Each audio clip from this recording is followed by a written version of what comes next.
Hello, hello. Welcome back. It's Curiously Michelle again. Procrastinating again. You know, procrastinating all the important stuff, responsibilities, house cleaning stuff you should be doing. And instead, crafting. Procrastinating. So today, we're going to make some little ATC storage books. Storage wallet. I go back and forth about what to call it. So, I don't have a specific tutorial that I followed. I just kind of pieced together a couple of ideas. Several years ago, during the phase where everybody had to stay home, I got into making and trading ATCs, and I needed a way to store them, and I wanted some little storage book that I could sit on a coffee table or something, that would catch your eye and you could flip through and be happy about all the ATCs you have. So I did some research and I didn't find anything that particularly jumped out to me that was yeah, that's it.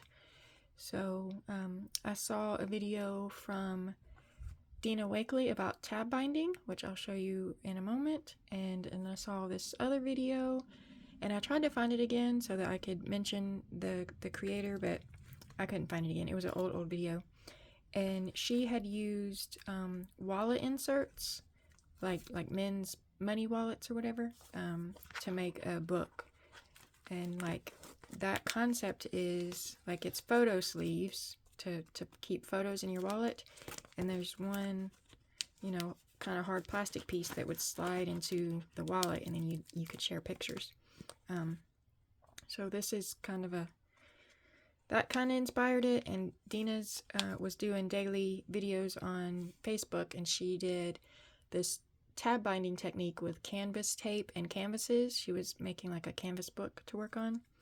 So that percolated in my mind, and then one day I sat down and I figured this kind of thing out.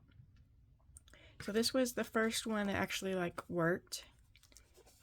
It's made with a file folder, and it's covered in fabric. Then this big chunky monster, I made this one for my daughter. I asked all the wonderfully generous internet ATC friends if they would send my daughter ATCs for her birthday, and I made her one this size, but then they kept coming, so I had to make another one. And the file folder works fine for these smaller ones, but this chunky monkey, it's kind of too flimsy. It needs something more sturdy. Same concept though. And then I made this one very recently, and we're gonna do it again.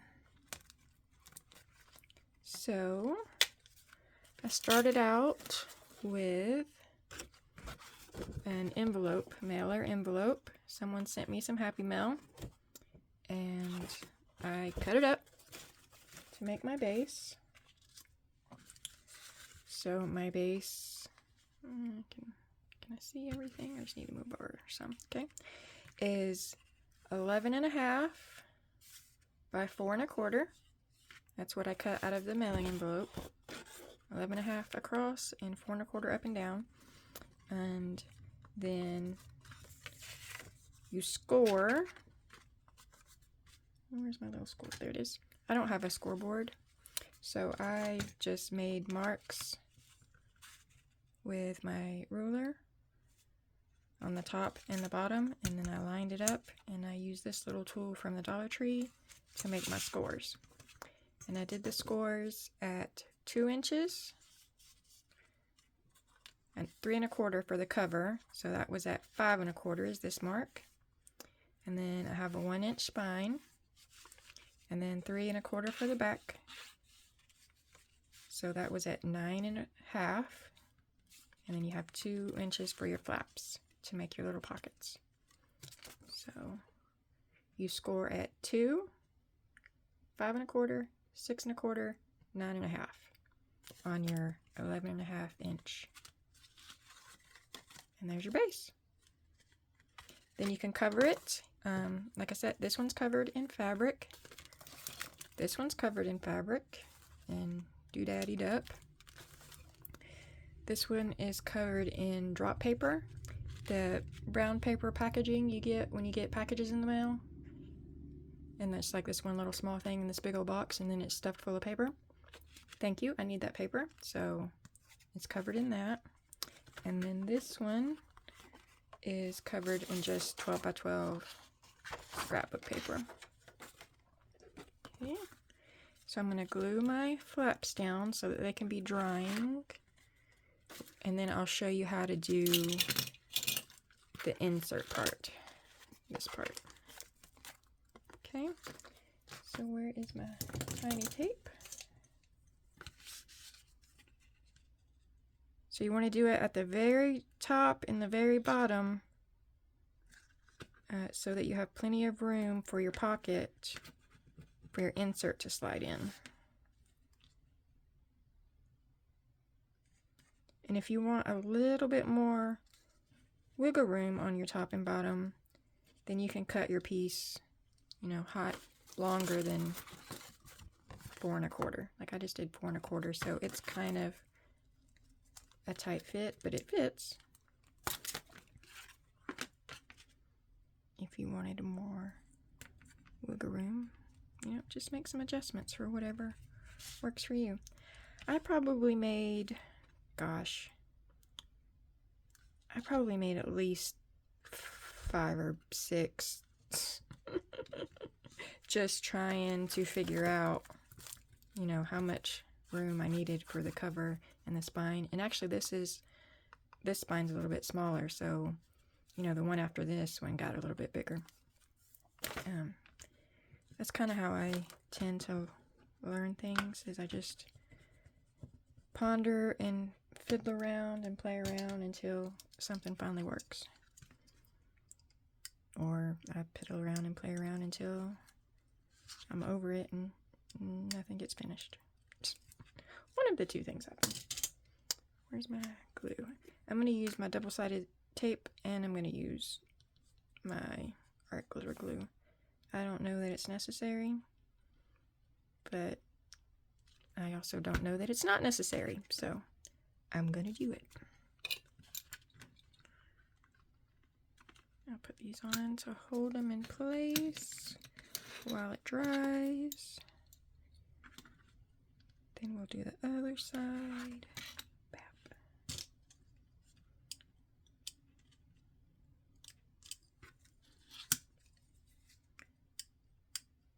How's everyone doing today?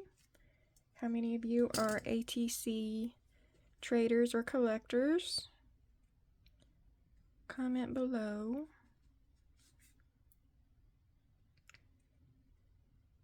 How many ATCs do you have? Just curious. It's not a competition, it's just fun.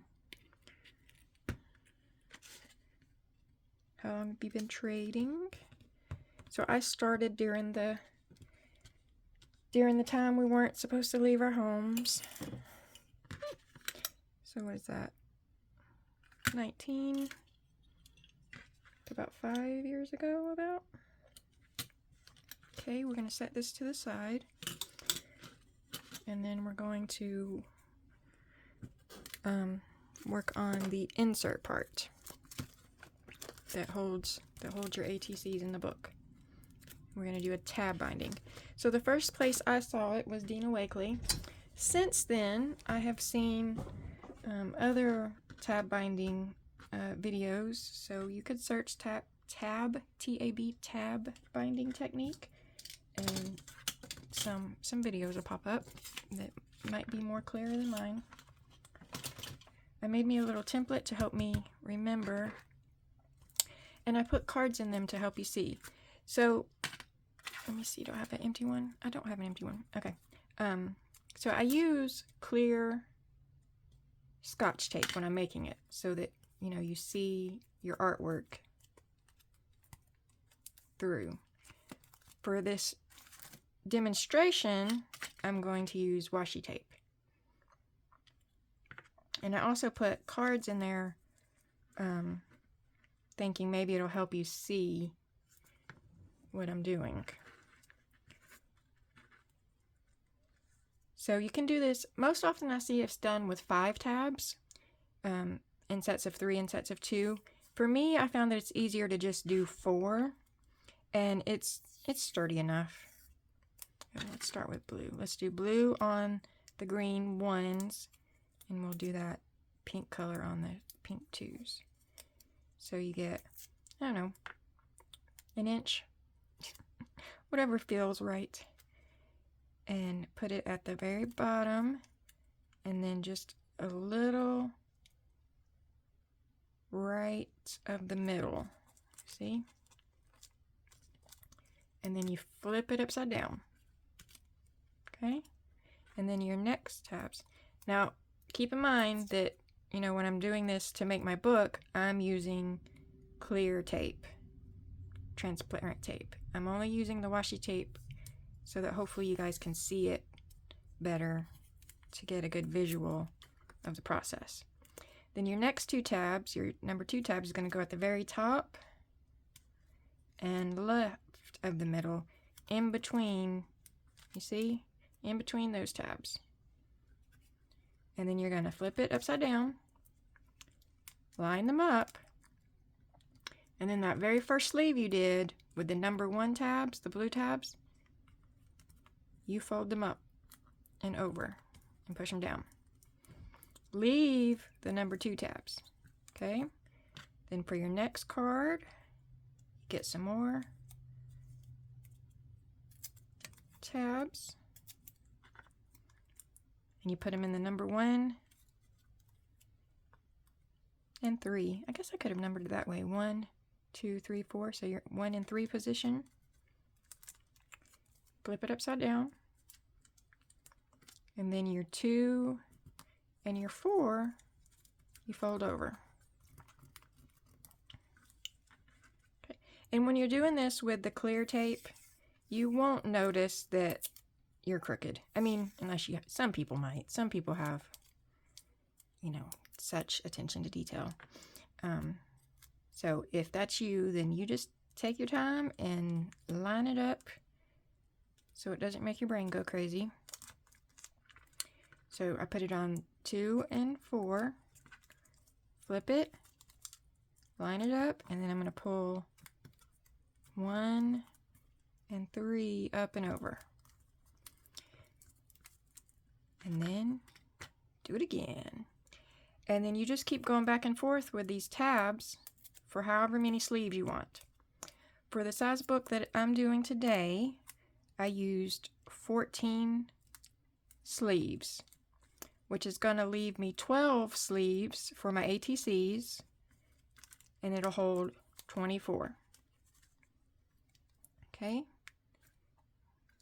And then I'm going to flip up those number 2 tabs that are in the 2 and 4 position. The bigger book I made, like this one has, I think this one has like 26, 27 sleeves in it. Like you can just keep going to however many sleeves you want to make. I think the 12 sleeve 24 card, I think that's a pretty convenient, decent size. Oh, look, this is my last one. So on your last one, you don't need tabs. I should have paid attention. On your last one, you put no tabs, and you put it, and then your 1 and 3 tabs. Close it up, and then you're bound.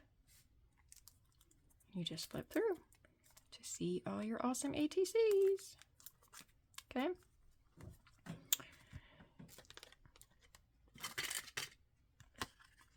Let's see if this one is dry. Let's see.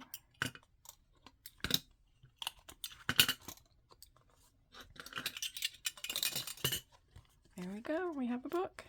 And then, so I didn't wait until it was all the way dry before I folded it. As you can tell. Oh, when I decorate it, I'm going to grunge it up anyway, so it'll be perfect. So closure. This one has a tie closure.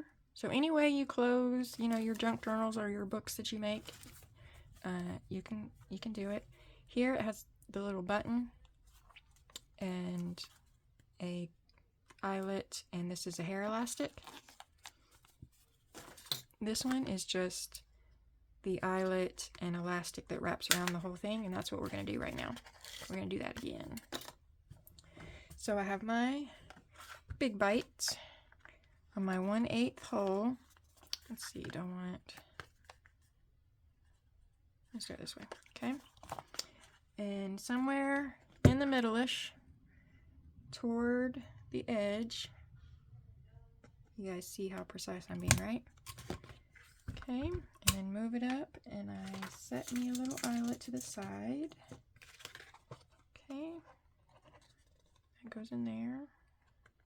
It does, it really, really does. Ha! Okay, and then, I don't remember, does it go this way, or does it go the other way? We shall see. Line it up on the thing. There we go. And then squeeze all the muscles, all the muscles. Okay, did we do it? No, we did not. Okay, let's try it this way then. Did that do it? Nope.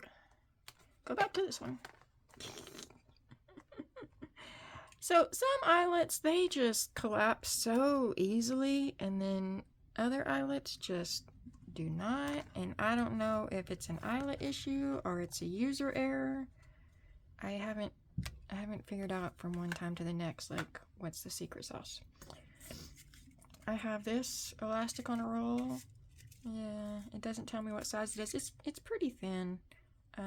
When I originally ordered it, I was hoping for a little bit thicker, but this is what I got, and this is what we're gonna use, because it's what we got.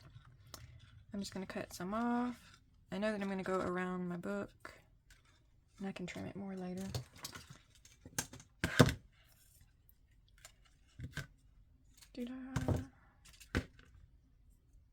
So I'm pinching it, and I'm going to push it through here. And I know that this is going to cut my elastic. I will fix it later. I don't want to keep fiddling with it on the video. I'll take that one out and try again with another one or something. I don't know. I'll do something.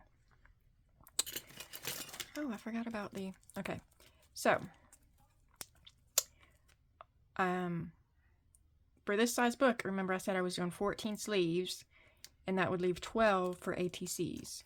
So, in your first and your last pocket, you just cut some pretty sturdy cardboard to 3.5 by 2.5 ATC sized, and then you slide them in. Now for this small size, it's okay if you only slide in the back. It'll stay pretty secure. If you want it more so, then you can slide it in the front as well. You just got to kind of wiggle it back and forth a little bit until it gets lined up, and there you go. For chunky monkeys, you definitely have to do the front and the back. And like I said, file folder, you probably need something a little more sturdy for a chunky monkey. But it is cute. Alright, so got that in there, got that on there. I'm going to wrap this around the front and the back, and I'm going to pull it some so I have some tension. And I'm going to tie a knot. I'm going to tie a knot. There we go. Round through and pull. Here we go. You know, a double knot probably would not hurt. And we can cut this shorter. We could put little dangles on it if we wanted to, or little charms. I'll figure that out later when I get to decorating. And then there you have it. Your ATC storage wallet. So if you have any questions, just pop them down in the comments and I will try my best to answer them. I appreciate you guys joining in.